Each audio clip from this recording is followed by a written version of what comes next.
Olá pessoal, hoje nós vamos falar sobre questões contextualizadas, aquelas questões que são elaboradas para a prova do ENAD, as questões que apresentam foco no conteúdo que está sendo avaliado. Bem, vamos começar a aula de hoje falando sobre questões objetivas, a sua estrutura, a composição do seu enunciado, a elaboração do contexto do problema, da situação problema daquela questão e do comando, que é a pergunta propriamente dita, que é o questionamento envolvido dentro daquele contexto. Vamos falar um pouco da taxonomia da aprendizagem, das opções de resposta, como elaborar melhor essas opções de resposta e da importância do gabarito justificado. Vamos analisar algumas questões e, a partir daí, desenvolver melhor a tarefa e o exercício de elaborar questões contextualizadas. Bem, uma questão contextualizada, ela, claro, parte do pressuposto de um enunciado, né? Esse enunciado ele deve conter um texto base que contextualiza a questão, fazendo com que o aluno tenha foco naquele contexto, naquela situação específica. Esse contexto, claro, tem que estar ligado às competências e habilidades do curso e da disciplina, e um problema, uma problemática vinculada a esse contexto. E finalizando o enunciado, devemos ter um comando, que explicita claramente aquilo que o professor deseja que o aluno responda, isto é, o questionamento em cima daquela problemática. A questão deve ter as opções de resposta, onde devemos ter uma opção correta, e 3 ou mais distratores, que são as opções incorretas. É importante lembrar que a opção correta ela tem que estar vinculada diretamente ao comando da questão e, consequentemente, ao contexto implementado na questão. Vamos padronizar pelo menos 4 distratores e uma opção correta, esse é o formato que geralmente se usa nas avaliações de ENAD, onde temos 5 opções para o estudante escolher. Então vamos tentar fazer questões com 5 opções, uma correta e 4 distratores. E também vamos falar um pouco, na parte de estrutura, da justificativa para todas as respostas. É bom lembrar que uma avaliação com cunho formativo também deve ter uma devolutiva, onde o aluno vai observar aquilo que errou, aquilo que acertou. Então, o ideal é que, ao formatar uma questão, ao elaborar uma questão, o professor coloque as justificativas tanto para os distratores como para a opção que contém a resposta correta. Então, basicamente, temos um enunciado composto por uma contextualização, uma situação-problema, um comando, as opções de resposta, onde temos uma opção correta e os distratores, e a justificativa para todas as respostas, que vai ser vista pelo aluno durante a devolutiva. Que em outro tutorial eu vou explicar melhor como deve funcionar uma boa devolutiva, uma boa devolução da avaliação para o estudante com objetivo formativo. A contextualização das questões, elas têm o objetivo de direcionar o aluno para o assunto foco, isto é, a contextualização fecha a questão no sentido de que o aluno não se disperse para outros conteúdos e saindo assim do foco da avaliação. Então, o objetivo da contextualização é trazer o aluno para aquele contexto, para aquele tema específico, para que ele possa ser melhor avaliado naquele tema específico.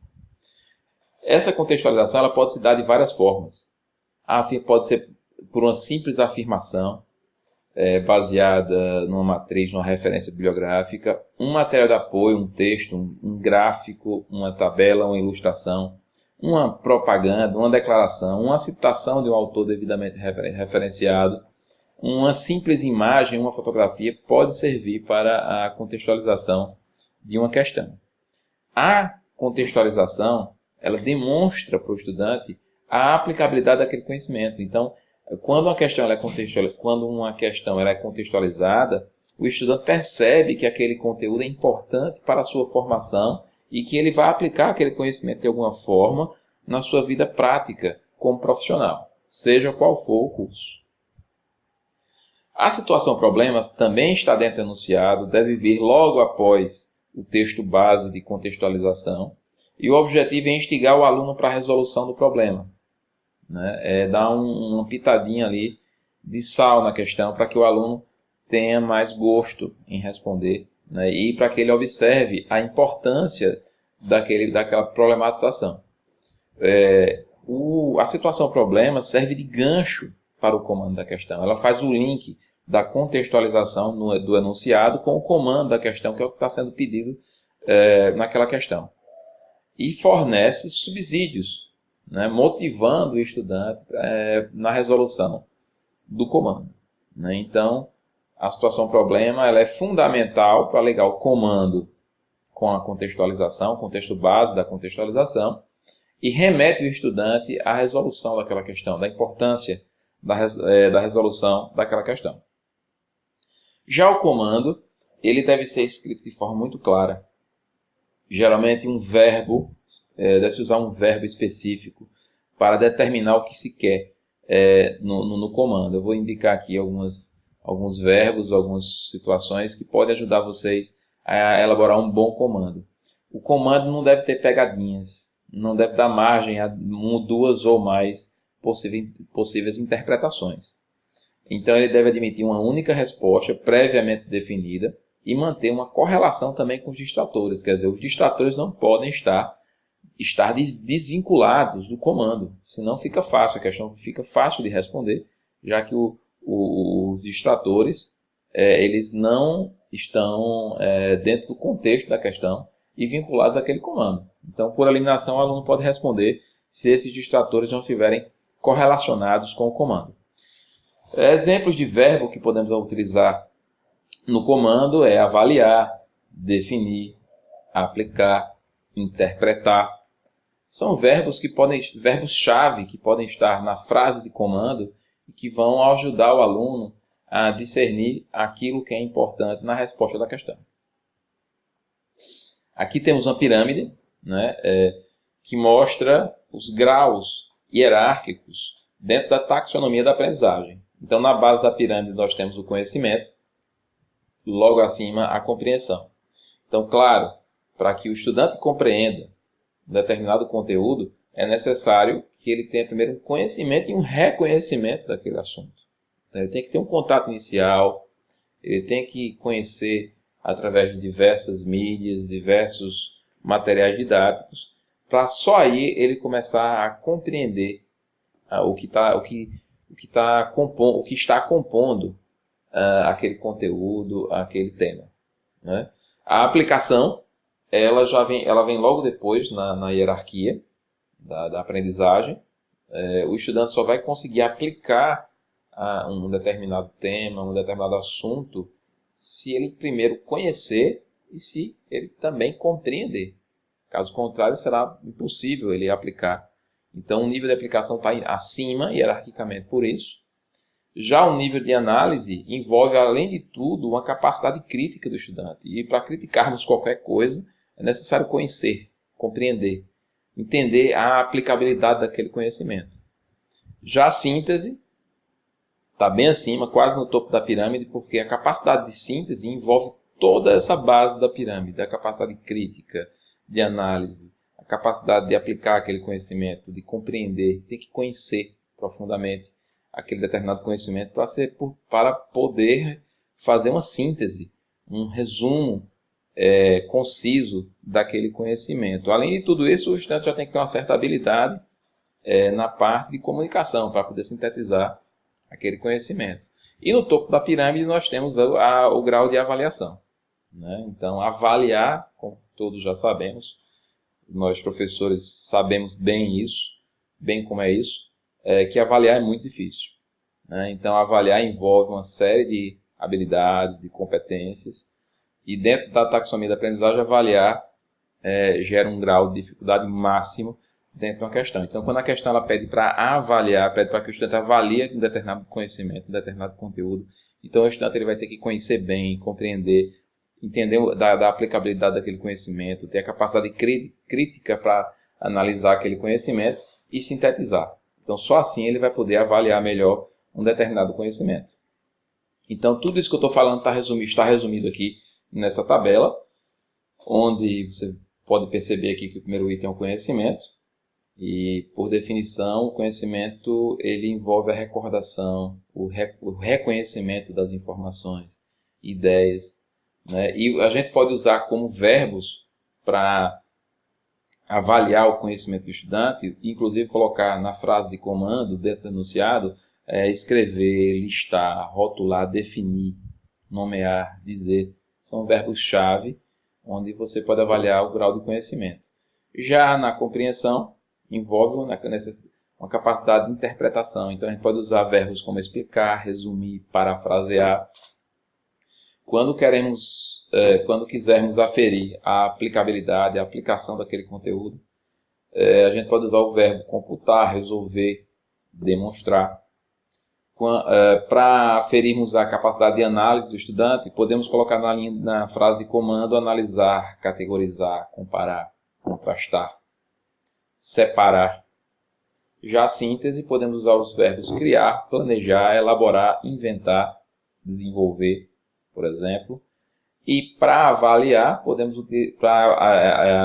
aferir a capacidade de avaliação do estudante de determinado conhecimento, de determinado conteúdo, podemos utilizar as palavras julgar, os verbos julgar, recomendar, criticar, justificar, né? Então, esse quadro resume bem a ideia dos níveis de aprendizagem e nós podemos usar esse quadro para aferir e avaliar as questões com relação ao grau de dificuldade, fácil, médio ou difícil, onde no banco de questões o professor ele é obrigado a preencher, né, um item do banco de questões, dizer se a questão é de fácil, médio ou alto grau de dificuldade. E uma das maneiras que podemos utilizar para classificar é entender a questão, principalmente na parte de comando, se essa questão está usando apenas o nível do conhecimento, compreensão ou de aplicação, ou se está no nível mais alto, como hierárquico mais alto, como a da avaliação dentro daquela pirâmide.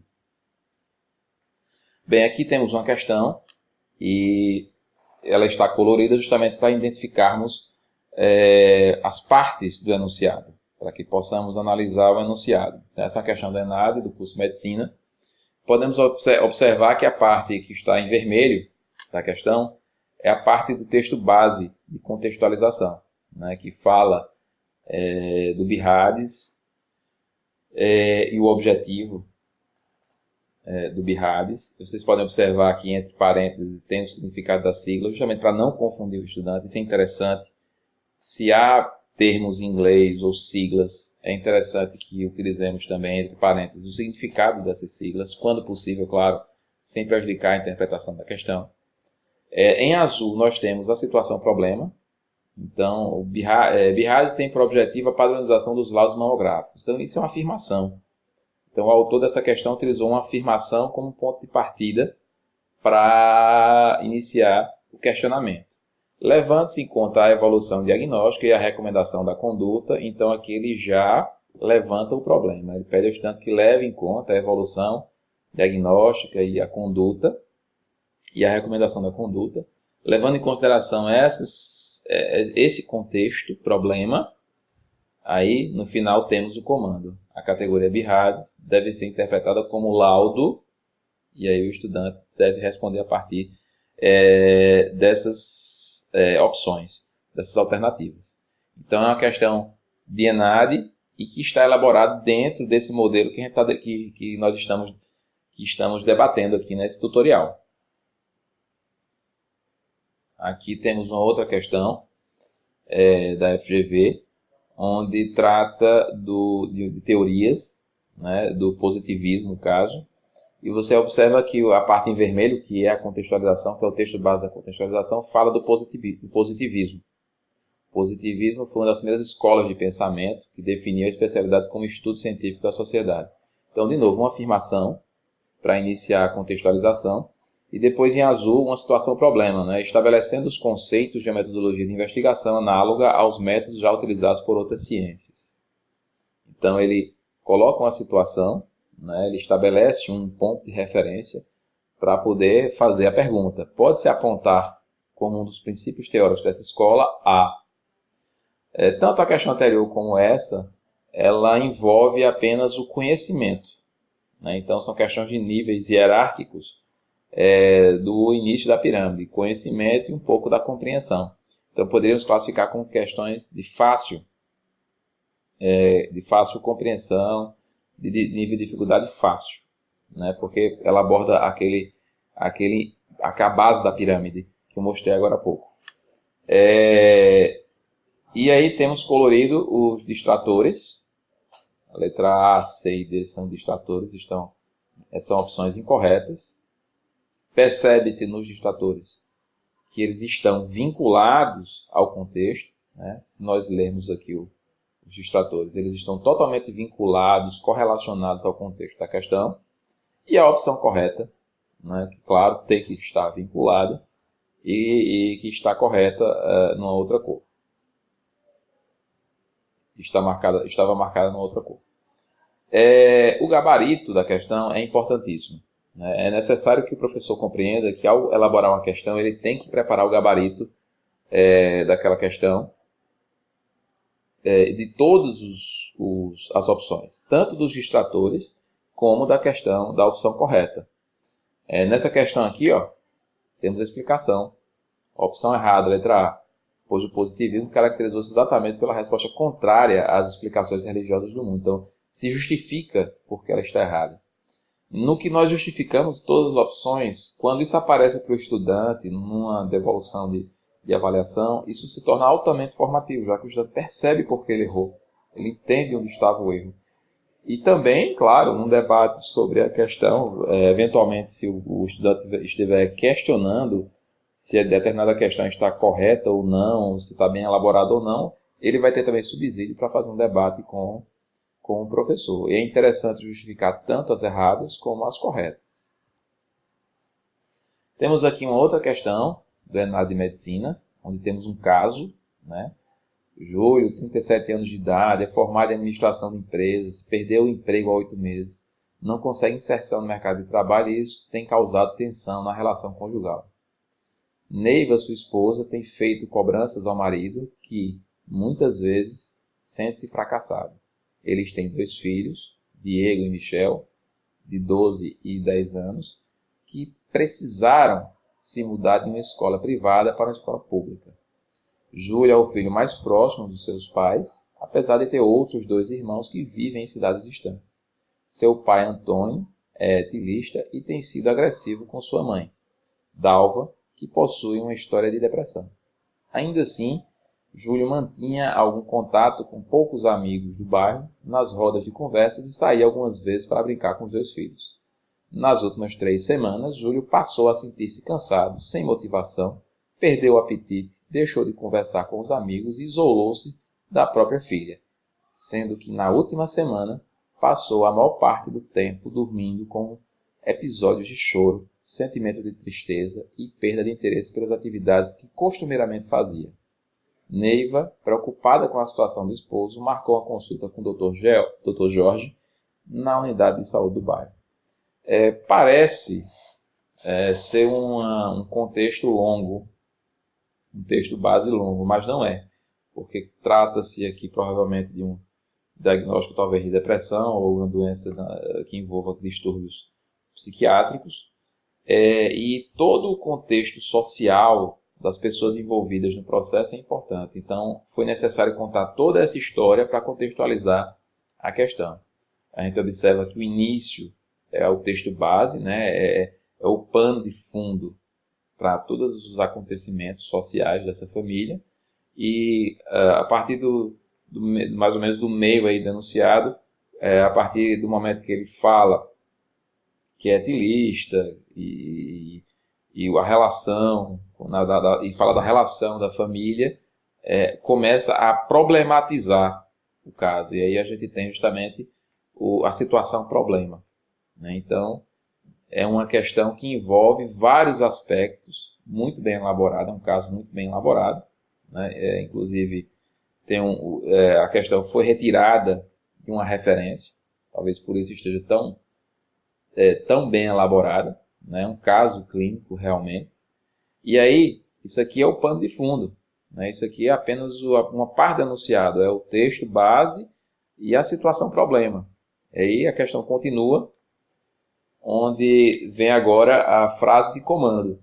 Considerando a situação descrita, avalie as assertivas abaixo no que tange a relação médico-paciente. Então, aqui o autor da questão usou um dos verbos que nós recomendamos há pouco, avalie as assertivas. Então, o estudante ele vai ter que ter um profundo conhecimento do caso, das patologias envolvidas, da questão da relação médico-paciente, né, para poder ter a capacidade de avaliar essas afirmativas.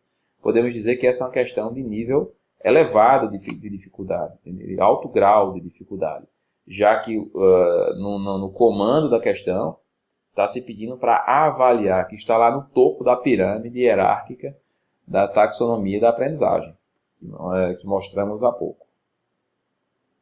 Então, é uma bela questão. É isso aí, pessoal. Finalizamos por aqui o tutorial de hoje, para que não fique muito longo. Em breve disponibilizaremos novos tutoriais. Vamos falar um pouco no próximo tutorial sobre a questão da classificação das questões, objetivas e subjetivas. Vamos falar também sobre as questões discursivas. Assim como disponibilizaremos um tutorial sobre como inserir as questões no sistema banco de questões. É isso aí, bom trabalho e até a próxima.